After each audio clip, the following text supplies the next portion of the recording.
Country ہے. آذربائیجان اور یہ آرمینیا کو اس کے ساتھ دکھائی دے رہا ہے. ان کے بیچ میں نگورنو کاراباخ کے سلسلے کی وارز ہوتی رہی ہیں, اور پچھلی جو وار 2020 کے اندر ہوئی ہے اس میں آذربائیجان کو ایک بھرپور قسم کی وکٹری مل چکی ہے آرمینیا کے خلاف. اور لیکن اس وار کے اندر جو ایک خاص بات ہوئی تھی, ایک تو میں آپ کو بتاتی رہتی ہوں کہ پاکستان اور ٹرکی نے پورا ساتھ دیا آذربائیجان کا, بیکاز ہماری الائنس ہے آذربائیجان کے ساتھ, اور ہماری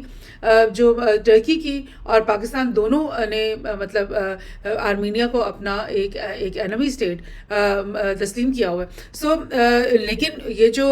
وار ہوئی تھی نگورنو کاراباخ کی, اس کے اندر کیا ہوا تھا کہ اسرائیل نے ویپنز دیے تھے بہت سارے آذربائیجان کو استعمال کرنے کے لیے اس وار کے اندر. اور ظاہر اسرائیل نے یہ کیوں کیا, کیونکہ نہ ہی تو اس کو ٹرکی کے ساتھ کوئی ہمدردی ہے, نہ ہی اس کو پاکستان کے ساتھ کوئی ہمدردی, اور نہ ہی وہ چاہتے ہیں کہ ان لوگوں کے الائز کے ساتھ اس کی کوئی الائنس ہو جائے. لیکن آذربائیجان کے ساتھ کیونکہ اس کے پرانے تعلقات چل رہے تھے, آذربائیجان سے اسرائیل آئل بھی خریدتا ہے, تو ان لوگوں کو ویپنز دینے کا مقصد یہی تھا کہ مشکل وقت میں جب کوئی بڑی وار سامنے آئے گی تو اس وقت اسرائیل کے پاس ایک اور آپشن, یعنی آذربائیجان کی ایئر اسپیس کا اسرائیل کے پاس اس وقت آپشن موجود ہوگا کہ وہ یہاں پر آ کر اپنی جہازوں کی ری فیولنگ کریں, اور یہاں سے پھر آ کر ایران کے اوپر جہاں پر بھی انہوں نے بامبنگ کرنی ہے وہ کرتے ہوئے واپس اپنے گھروں کو آ جائے. اگر اب یہ سارا سیناریو اسرائیل کے لیے مشکل ہوگی, تمام نیبرہڈ آپ سمجھ لیں کہ وہ بالکل بھی الاؤ نہیں کرنا چاہ رہا کہ اسرائیل ان کی ملٹری بیسز کو یا اب ان کی کسی بھی فیسلٹی کو استعمال کرتے ہوئے یا ایون ان کی ایئر اسپیس میں بھی کو بھی استعمال کرتے ہوئے وہ ایران کے اوپر حملہ کرنے چلا جائے. بیچ میں کچھ اور بھی اسٹیٹس ہیں آپ کو دکھائی دے رہے ہیں, اگر اسرائیل یہاں سے فلائی کرنا چاہے لیبنان کے اوپر سے, سیریا کے اوپر سے یا عراق کے اوپر سے, تو آپ کو پتہ ہے کہ یہ تمام جو تینوں کنٹریز ہیں ان میں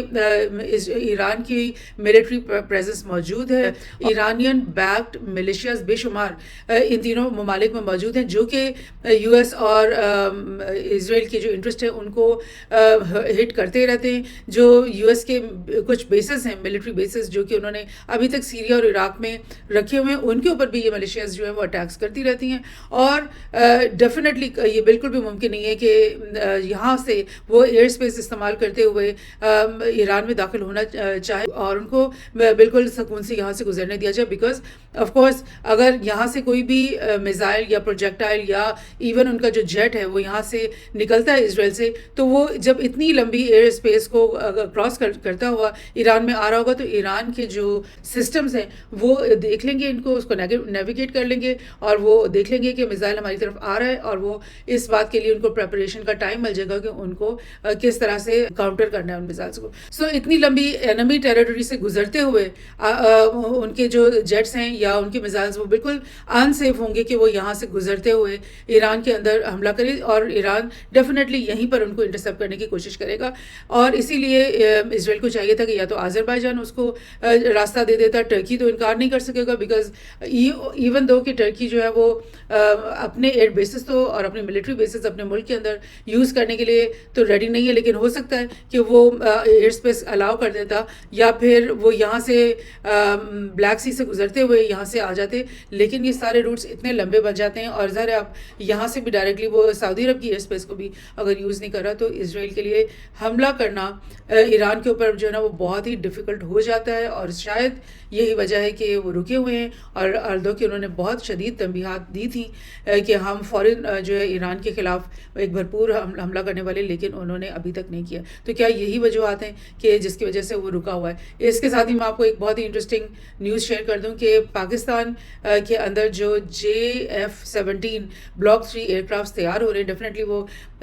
چائنا اور پاکستان کی ایک اکٹھی کمبائنڈ ایفرٹ ہے, اور کمبائنڈ یعنی ٹیکنالوجی ٹرانسفر, اور ظاہر کچھ کمپوننٹس بھی چائنا پرووائڈ کر رہا ہوگا, اور لیکن اس کی پوری اسمبلی اور اس کی پوری جو تیاری ہے وہ تیاری پاکستان کے اندر ہو رہی ہے ان کی. اور میں آپ کو بتاؤں کہ آذربائیجان نے پہلے سے ہم سے یہ خرید رکھی ہیں, اور آذربائیجان کو پہلی ڈیلیوری کی کھیپ پہنچ بھی چکی ہے اسی مہینے. اور اب جو ہے ایران کی طرف سے یہ خبر آ گئی کہ ایران پاکستان سے یہ جیٹ طیارے جو ہے وہ خریدنے لگا ہے اور اس نے وہ ڈیل بھی کر لی ہے پاکستان کے ساتھ. سو دس از ویری انٹرسٹنگ. اس سے یہ پتہ چلتا ہے کہ کس کی الائنس کس کے ساتھ ہو رہی ہے. یعنی پاکستان کی الائنس ایک تو چائنا کے ساتھ بالکل بھرپور، اور پھر وہی الائنس جو ایران کے ساتھ بہت ضروری تھی اور جو کہ اس لیے رکی رہی کیونکہ یو ایس کا پریشر ہمارے اوپر بہت زیادہ تھا. جو ٹاپی کی گیس پائپ لائن جو ایران تک کے بارڈر تک بن چکی ہو اور ایون افغانستان میں بھی اس پہ کام ہو چکا ہے، لیکن پاکستان اس کو کیوں نہیں آگے بڑھا رہا اس کام کو؟ صرف یو ایس کے پریشر کی وجہ سے. بیکاز یو ایس کہتا ہے کہ بھائی میں نے تو ایران پہ سینکشنز لگائے ہوئے ہیں اور کوئی بھی جو ہے نا بزنس نہیں کرے گا ایران کے ساتھ. لیکن اب یہ جو ایران کو جیٹس بیچنے کی ڈیل سامنے آ گئی ہے تو اس کا یہی مطلب ہے کہ پاکستان کی الائنس جو ہے وہ بھرپور طریقے سے اپنے پورے ریجن کے ساتھ قائم بھی رہے گی اور مضبوط سے مضبوط ہوتی چلی جائے گی. اور ظاہر افغانستان تو ہے ہی ہمارا فرسٹ اور نیبر، اور بھلے سے ہماری میڈیا میں یا ہمارے پولیٹیشینس کچھ بھی کہتے رہیں، لیکن ہماری جو تعلقات افغانستان کے ساتھ ہیں وہ بالکل کلیدی ہیں اور بالکل ایسے ہیں جن کو ہم بالکل کسی صورت میں کمپرومائز نہیں کر سکتے. سو دس از دا تھنگ. یہ سیناریو چل رہا ہے اور اسرائیل کا جو ہے وہ ایران کو جوابی حملہ دینے میں دیر کیوں ہو رہی ہے، اس کی یہ وجہ ہے کیونکہ اگر اسرائیل کا جو الائز یہاں پر موجود ہیں جو میں نے آپ کو اس نقشے پہ دکھا دی ہیں، کہ اگر یو ایس سمجھتا کہ بھئی میں ہی اسرائیل کے بہاف پہ ایران پہ جا کر حملہ کر لیتا ہوں، لیکن یو ایس کو ہی اور انہی کی ملٹری جو بیسز یہاں موجود ہیں انہی کو پرشین گلف اسٹیٹس نے منع کر دیا کہ آپ ان بیسز کو یوز کرتے ہوئے جو ہے حملہ نہیں کر سکتے. اب ان کے پاس جو رہ جاتا ہے آپشن وہ یہ ہے کہ یہاں پر جو ان کے ایئر کرافٹ کیریئر ہیں اگر وہاں سے وہ حملہ کرتے ہیں، یا پھر یہاں سے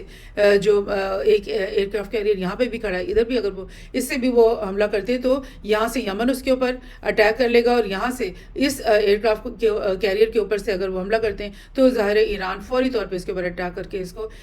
نیست و نابود کر دے گا. اور اگر ایک بھی ایئر کرافٹ کیریئر ان کا گر جاتا ہے، ڈوب جاتا ہے، تو پھر آپ سمجھ لیں کہ یو ایس جو ہے نا اس کی جو سپر پاور ہونے کی جو مطلب ایک بوسٹنگ ہے اور اس کی جو ایک اس کا گمان ہے وہ بالکل جو ہے نا وہ پانی میں مل جائے گا. اور وہ لوگ جو ہے دنیا کی قومیں جو ہیں ان کے اوپر جو بھی کوئی روب ہے یو ایس کا یا جو بھی اس کا پریشر ہے وہ سب کا سب مطلب اسی دن زمین بوس ہو جائے.